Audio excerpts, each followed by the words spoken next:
Hello. This will be our first topic for BSE 30 Speech and Theater Arts, and this will be about an overview of the speech arts. I think this will be easy for you since this was your topic when you were in first year in purposive communication. This is about communication, levels of communication, types of communication,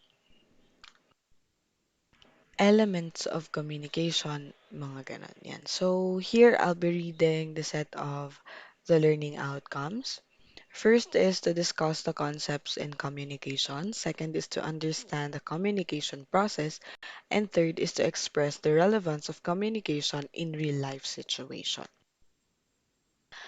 Ayun, yun yung ating objectives sa lesson na ito. Now, first is we need to talk about communication or we need to talk about definition of communication. Usually kapag ka, 'di ba, nagtatanong ako, ang sagot is pag sagot ko, what is communication? Some student would answer, it is the process of communicating. Yes, it is the process of communicating, but what is communication? According to Julia Wood in 2004, communication is a systematic process in which individuals interact with and through symbols to create and interpret meaning. Some student would define this communication as the art of expressing oneself to convey an information or the act of expressing or sharing information to other people. Well, yes, that's true. And it's true that communication has its process on how it should happen, and how should interaction and interpretation of meaning happen. Now, ano ba yung communication? Yun ba yung pakikipag-usap lang? Um, Syempre hindi, no? We know the two types of communication, which is verbal and non-verbal. So, yan, which will be refreshed, no? Matatakal natin mamaya. Sabi dito, can be thoughtful walk on beach at sunset, a tear, an outstretched arm, a knowing smile, the sign language of the deaf mute, and even silence. That's what I always say to my student, na kapag ba nanahimik ka na or tumahimik sa klase, will that mean or does that mean na tapos na yung communication? And paulit-ulit kong sinasabi na it is a big no-no, no? Why? Kasi syempre, kailan ba tumatahimik ang student, 'di ba? Usually kapag ka nagtanong si teacher like one question na medyo mahirap, usually the answer or the first answer that the teacher will get is silence. Why? There may be students who are thinking of the answers, some who were not paying attention, pretending na nakikinig na lang, some na hindi alam yung sagot, some na ayaw matawag, some na ayaw talaga, no? Ayaw talaga mag-participate sa class. Now, with those meaning that I have given with silence, does that mean na natapos ang communication? No. No? Kasi nga, may meaning yung silence na pinakita ng students during class. And that is already a form of communication. What type of communication? That is nonverbal communication. Now, yeah. Next is the meaning of our communication is not in what we say, but in how the other person responds. How they respond reveals what we communicated in spite of what we thought we said. 'Di ba may mga times na we don't really mean to offend someone, but because they have misinterpreted or misunderstood something that we've said, yung sinasabi natin ay hindi nagiging maganda. Like for example, sinabi mo sa isang student na, alam mo, ang ingay mo. Or kunwari sinabi mo sa classmate mo, alam mo, ang ingay mo. Huwag ka masyadong maingay kasi hindi ako makakinig sa class. Now, what you're trying to do is just to inform your student na your classmate na medyo nadidistract ka sa ingay na ginagawa niya during class. What your classmate interpreted or understood from what you said is that naiinis ka sa kanya kasi ang ingay mo, no? Those two things are different from each other because of the thoughts inside the receiver and or the thoughts of the receiver and the thoughts of the sender. Okay? So kung ano man yung sinabi natin or kung yung meaning ng sinasabi natin ay wala sa kung paano natin siya ibinibigay or paano natin siya sinabi. Yun ay nasa kung paano siya naintindihan at paano tayo binigyan ng sagot ng taong kausap natin. No? Sino ba ang nagbibigay ng meaning sa mga words na sinasabi natin? Usually, it's the receiver. Yes, we have our own meaning of the things that we are saying, but basically speaking, or frankly speaking,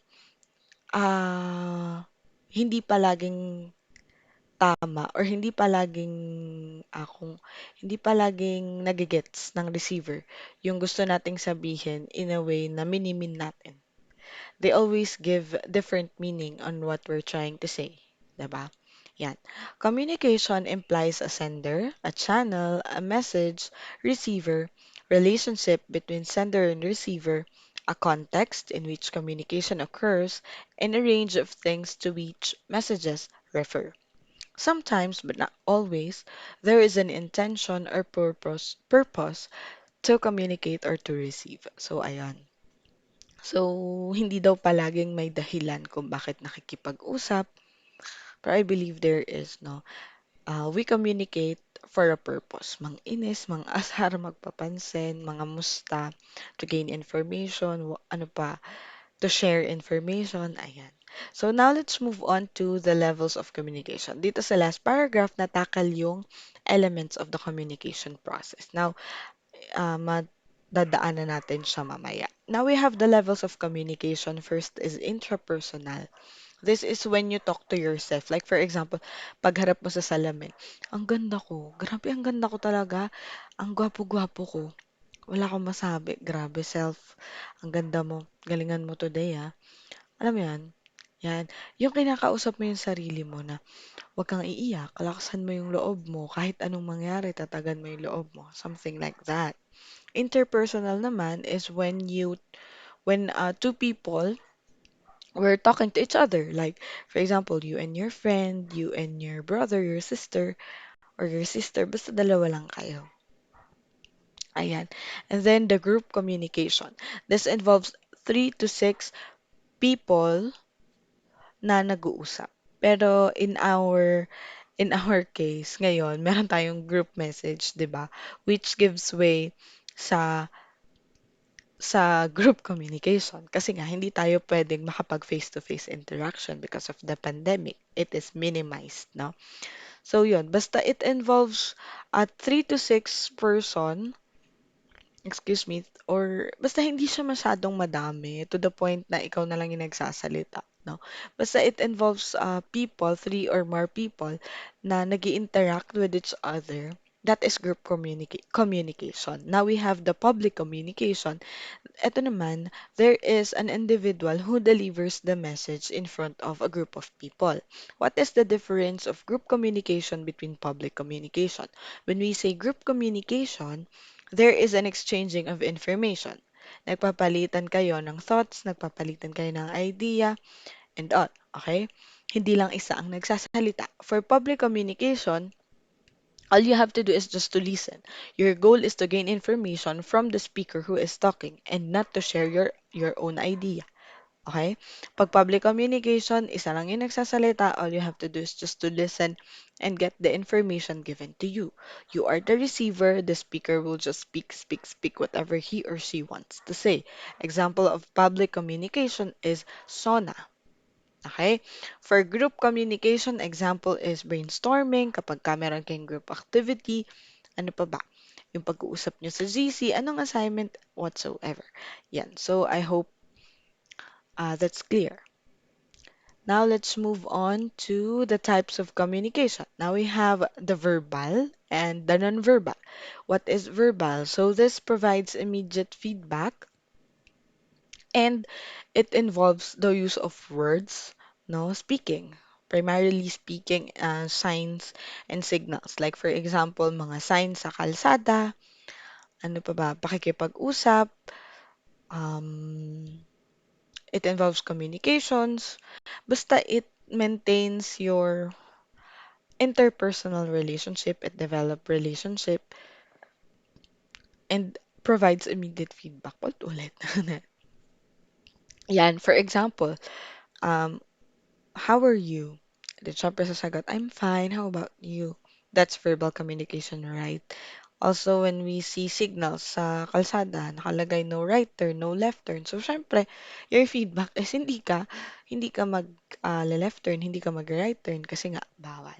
Yan. For nonverbal communication naman, these are the gestures, the facial expressions, and body language that the person uses during the communication or to communicate. Like, for example, sa gestures, um, yung pagkumpas ng kamay, no? Pag nag explain okay? Facial expressions, masaya, malungkot, pinagawa ko kayo ng photo collage ng mga selfies, yan, 'di ba? Showing your facial expressions. And then the body language, you have like kapag ka nasa klase, face to face to ha, if your student sits na hindi, alam mo yung upo ng estudyante na inaantok, alam mo yung upo ng estudyante na attentive, alam mo yung upo ng estudyante na ang tagal ni ma'am, gutom na ako, kailan ba matatapos to? Ganon. Another, kapag nag-present naman sila sa harap, alam mo yung tayo ng student na confident sa sinasabi niya, alam mo yung tayo ng student na hindi alam yung gagawin niya, yung nahihiya, yan. So those are forms of nonverbal. Now, research shows that 55% of in-person communication comes from nonverbal cues like facial expressions, body stance, and tone of voice. Now, for the body language, ayun, nabanggit ko na. Also, yung pagka nakapamewang, something daw, meaning daw nun is someone in authority or authoritative. Yung naka-close yung arms, ano tawag dun? So, nakasuksok yung arms mo sa parang kilikili mo magkabila or mag-opposite, ganun. Ibig sabihin daw nun, you are not open to to gain information, parang mga ganun. Then eye contact, kapag ka kinakausap ka, so hindi ka nagsasabi ng totoo, the tendency is you cannot uh, look at that person in the eye. Kapag ang estudyante ay paikot-ikot ang tingin habang kinakausap mo, you know the drill, no? Yan. The facial expression, the posture. You know a person who is confident, yun na nga ang sabi ko, tsaka hindi. Person who is attentive and ready to listen and someone who isn't. With the touch, like, pagka ikaw ay pinat sa likod, tinapik sa likod, that means comfort. Siyempre kapag ka bigla kang hinila, pwedeng harassment, pwedeng ginulat ka, no? Meron siyang iba't ibang meaning. And yun, so touch or haptics is also a form of nonverbal communication. And actually, there are a lot more. With the tone of your voice naman, no? Alam mo kapag ang tao ay malungkot, masaya, ha? Hindi alam sinasabi, nagsisinungaling, yon, 'di ba? Yan. Next is the written communication. This requires the use of grammar or appropriate use of grammar, word choice, structure, and punctuation.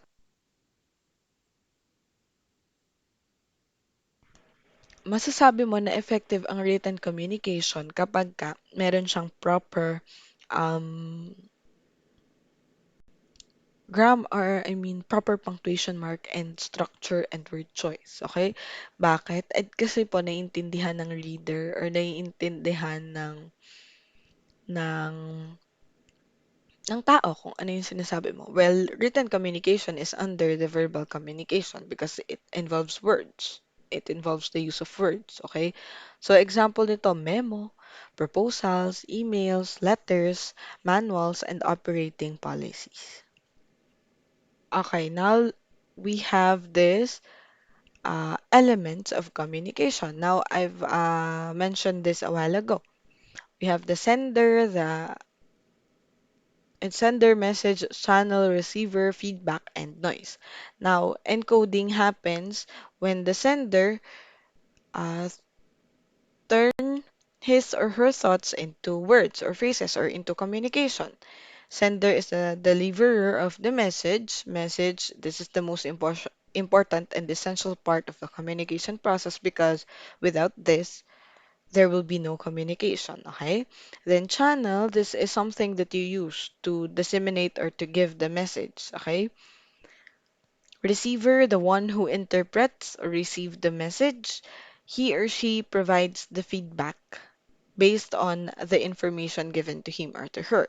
Decoding naman is the process of interpreting and translating the uh, message sent by the sender. So ito, iniintindi mo kung ano yung sinabi ni sender. Feedback is your answer to the message given by the sender, and the noise is something that interferes to communication or mga epal yan, sumisira, no, sa communication.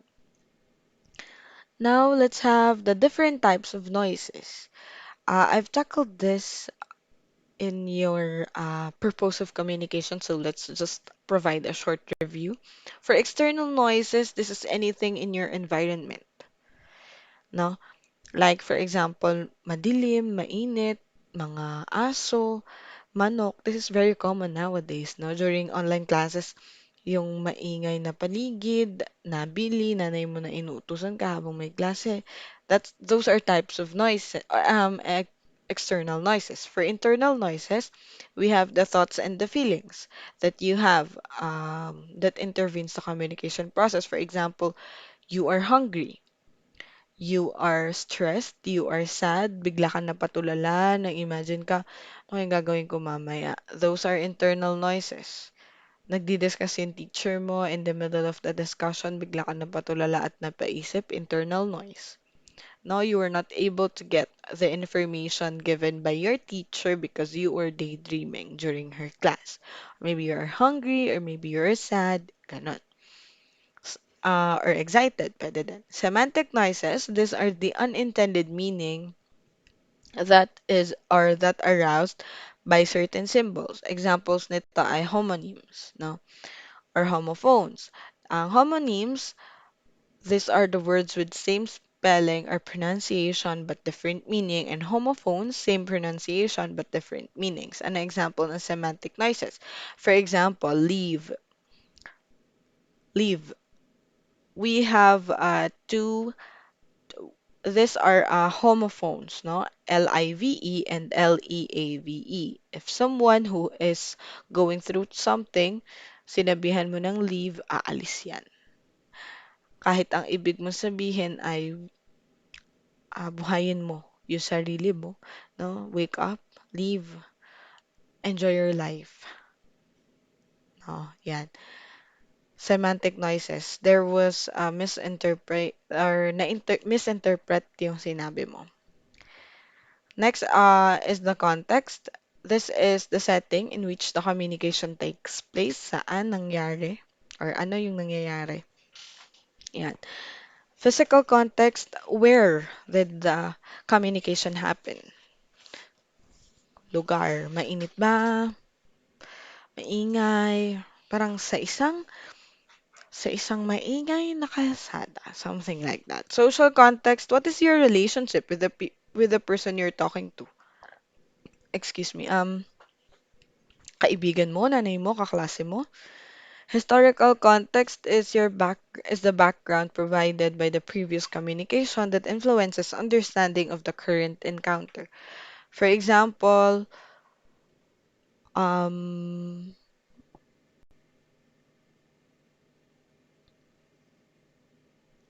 you were told that there will be a meeting. And since it's the time of the annual sales presentation, alam mo na kung ano yung mangyayari during that meeting, during that presentation. Alam mo na kung anong pagkakasunod-sunod. Ano pa bang pwedeng example? During class, since you have your schedule already, no? Alam mo na kung ano yung pagkakasunod-sunod ng klase mo sa maghapon. Alam mo na kung sino yung magiging teacher mo, alam mo na kung sino yung kasunod and all. Another example is you attended a mass. Alam mo na kung anong sunod-sunod na mangyayari dun sa misa. Okay? Historical context. Then the psychological context, this includes the mood and feelings that a person brings into the communication. For example, the psychology of the student will be different in the morning of the first day of class than it will be in the evening. For example, pumasok ka, antok na antok ka pa syempre, so wala kang energy. Tinanong ka ng kaklase mo, kinakausap pa ng kaklase mo, huwag mo ako kausapin, pagod ako. Or inaantok pa ako. Then, pagdating ng break time, ang saya-saya mo. No? Saya-saya mo. Yan. Tapos pagdating naman ng tanghali, antok na antok ka. Tapos pagdating ng hapon, pagod na pagod ka na. No, hindi ka na ulit nagsasalita. So yan, yung moods and feelings na nadadala mo sa communication. 'Di ba? Kapag sobrang saya natin, minsan, hindi na natin mapigilin yung bibig natin dire-diretso. Kapag naman malungkot tayo ayaw natin magsalita. Something like that. For cultural context, this includes the beliefs, values, norms that are shared by large group of people. So, kunwari, this involves superstitious beliefs. Ay, hindi kami ganyan kasi, bawal sa amin ganito kasi sa amin. Ganito kasi yung ginagawa namin. Like, kunwari, hindi kami nagwawali sa gabi. Hindi ako makarelate kasi hindi ko alam kasi sa amin kasi hindi kami nagwawali sa gabi. Something na gano'n, no? Some superstitious beliefs. Ayan. Now, what is the function of communication? First is to exchange information. Siyempre, we need other people's ideas and other people's yun nga, insights in order for us to grow. Hindi tayo man mag-grow and magde-develop as tayo without other people. Now, we communicate to gain information to other people and to share something that we know then to other people. Next is to influence others. So, syempre, unknowingly, nakaka-impluwensya tayo ng tao. Like, uy, ang galing niyo magsalita. Gusto ko din maging kagaya niya. I want to know that certain fact too. Kunwari, nag-share ka ng alam mo about ganito. Gusto ko din pag-aralan yun. Sige, magbabasa ako. Alam mo ba, maganda tong movie na to. Alam mo ba, ay, panoorin mo to. Nakakakilig, ang galing umakting, ang ganda ng plot ng story and all. We communicate. We communicate to meet needs. We have our own needs. Hindi ka ba makakababa ng sasakyan nang hindi ka nakikipag-communicate, verbal man yan or non-verbal. Kaya mo bang bumaba ng jeep, nabababa ka lang, di ba? Hindi. Kailangan mong tumuktok ng barya or sabi mo para po. Hindi ka makakarating sa pupuntahan mo kung hindi ka magpapara or hindi ka magsisignal or magsasabi na bababa ka. Hindi ka makakabili sa tindahan ng kailangan mong toyo kung hindi mo sasabihin kung nabibili ka ng toyo sa dami ng laman ng tindahan. Pag tinuro mo, edi communication yun, non-verbal nga lang. Okay? And syempre, since meron tayong need as a person, and one of that is to be informed about different things. And syempre, without communication, that won't happen. Okay? We communicate to enhance and maintain our sense of self. Through communication, we learn who we are, what we are good at, and how people react to how we behave. Sometimes, we tend to belittle ourselves. Isipin natin na hindi ko kaya yan eh. Parang ang hirap naman ito. Ayoko kasi ganito, ayoko kasi ganyan. Pero, through communication, di ba yung mga kaklase mo, kaya mo yan, gawin mo ganito, try mo lang. No, natatry mo or nagagawa mo, then you'll realize, ay, kaya ko pala. Oh, maganda pala 'to, dito na lang ako, gano'n. Kunwari nag-share siya, na-try mo na 'to, tignan mo, try mo din baka magustuhan mo. With that, you you know or you can develop yourself, nakikilala mo yung sarili mo, name-maintain mo kung anong klase ba yung gusto mo, na-enhance mo pa siya, ay, hindi lang pala ako dito magaling, magaling din pala ako dito. Okay? And we can gain friends. We can we can see how people react on the things that we do.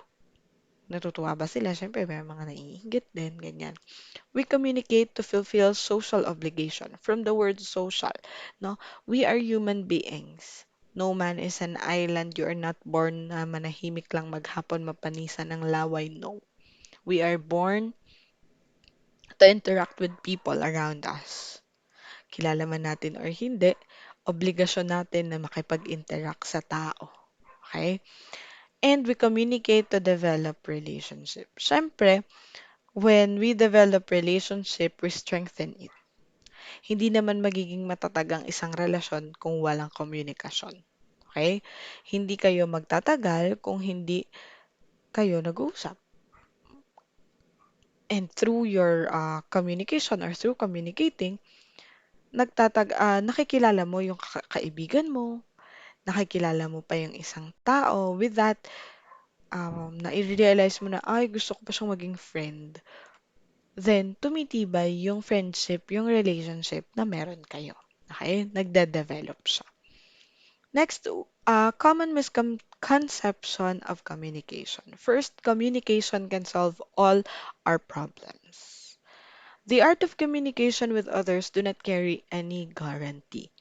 Obviously, without communication, we cannot solve our problems, but somehow communication can also create problems. So, hindi nasisave ng communication ang problema. Hindi palagi, okay? Di siya applicable palagi. Kahit sabihin man ng tao na pag may nakaaway ka or na misunderstood yung sinabi mo, kausapin mo, it's not always applicable. Kasi minsan, you can add um,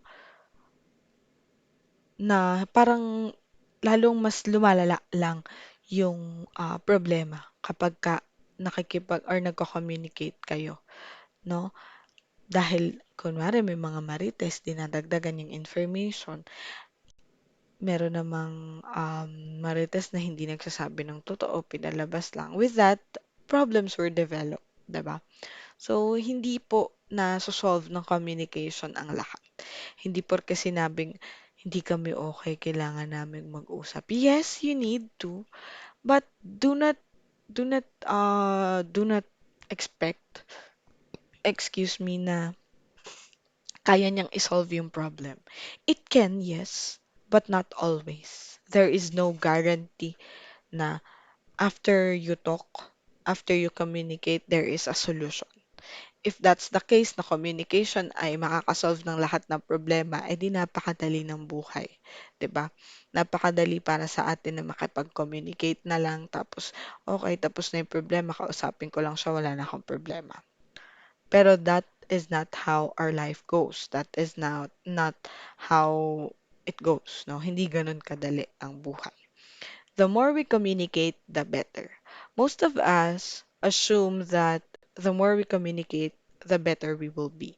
Within limits, people who communicate a great deal are often perceived as leaders, to be more friendly, competent, and powerful. However, quantity of communication is the same as quality. It isn't about the act or the amount of communication, but the content of communication that makes difference. Ito yung sinasabi ko.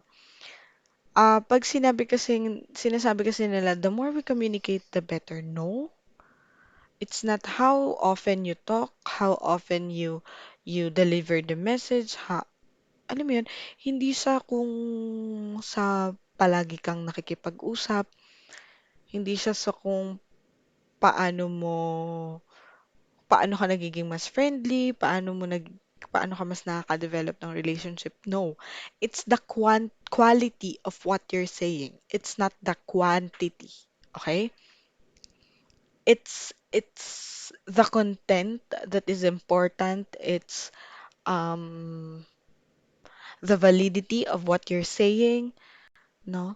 Kung ang sinasabi mo ba ay fact, kung ang sinasabi mo ba ay kayang mag-boost ng confidence ng tao, mag-develop ng self-esteem ng tao, ano pa ba, mag-encourage ng tao, that's good, no? Pero it's not always uh, happening. Hindi siya palaging ganun. No, kahit na sabihin natin na, yes, I can motivate people, yes, I can influence people, I can encourage them, but have you made a difference with what you're saying? Is there a difference with what you're saying? You are not that sure. There is no guarantee. Hindi ka 100% sure na ganun. Okay? Yan. So, nami-misconcept, ano? Basta yun. Yun yung isang misconception ng communication na akala natin kapag nakikipag-usap tayo na nakikipag-usap, eh okay lang. Mas maganda. Parang kagaya ng nasosolve ng communication ang problema. Hindi. Okay? Hindi siya ganon. Meanings are in words. No. Meanings, parang kanina yung sinabi ko, di ba? Um, in communication, the meaning is not with the sender. It is on how the receiver interpreted, understood, comprehend what you're saying. Now, meanings are not in words. These are on people. The notion that words contain meaning is probably the most serious misconception of all.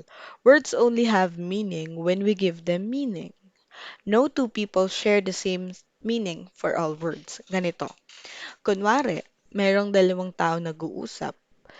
Kamusta ka na? Yung isa, ang goal niya is to gain information, marites.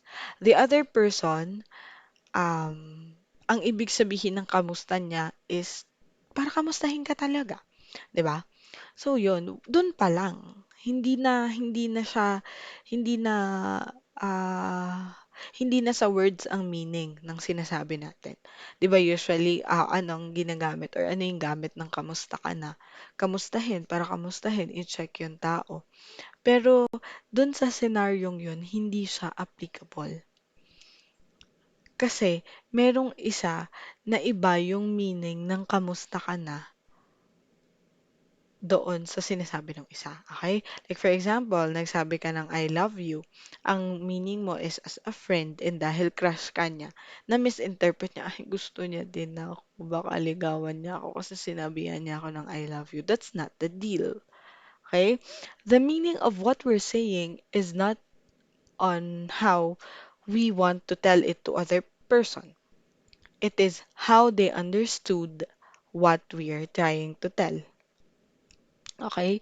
Yung meaning ng sinasabi natin, wala sa kung ano yung gusto nating or wala sa kung ano ang ibig sabihin ng sinasabi natin. Nandoon siya sa kung ano yung pagkakaintindi, pagkakaunawa ng tao na kausap natin. Okay? For the principles of communication, we have communication is purposive. It will be successful if it has accomplished its purpose. Ano ba yun? So, ang purpose mo is to inform. What is your strategy? I will give facts, information, examples.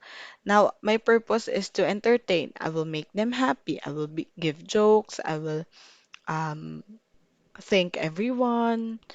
Ang tawag dito, acceptance speech man yan. For example, nanalo ka ng award, eh, syempre, pasalamatan mo yung people behind your success, ganon. If your purpose is to have sales, um, ang tawag dito, ang tawag dito sa speech na to, nakalimutan, persuasive speech, persuade people. What you're going to do is to use magical words. Like, eto, na-try ko to eh, ang galing nito eh, di ba? Yan. Next is, yan. Communication happens non-stop. So, ito nga yung sinasabi ko kanina. Even silence communicates something. Like, for example, tanongin mo siya, mahal mo ba ako?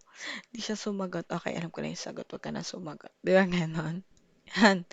Kasi, the nonverbal communication, nonverbal reactions that the people give and the environment give you is already the answer.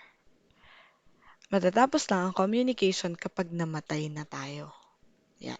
Communication messages vary in conscious encoding. Communication occurs spontaneously without much thinking. It can also be based on learned script or constructed based on understanding. So, the way we communicate, the way we give messages, the way we give messages to other people depends on what we learn. Depends on how we understand something, depends on how they understand something. Okay? Ganito kasi yung pagkakaintindi ko sa addition eh. Kailangan mag-drawing ka ng lines, tapos bilangin mo lahat. Okay? Parang ganon. Communication is relational.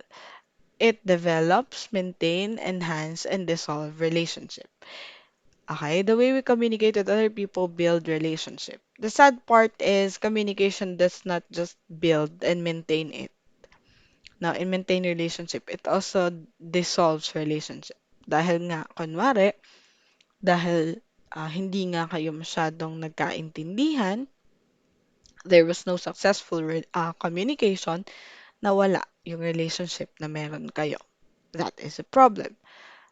But it has followed its principle, which is it is relational, wherein it builds or it is very vital, it is essential in different relationships. Okay?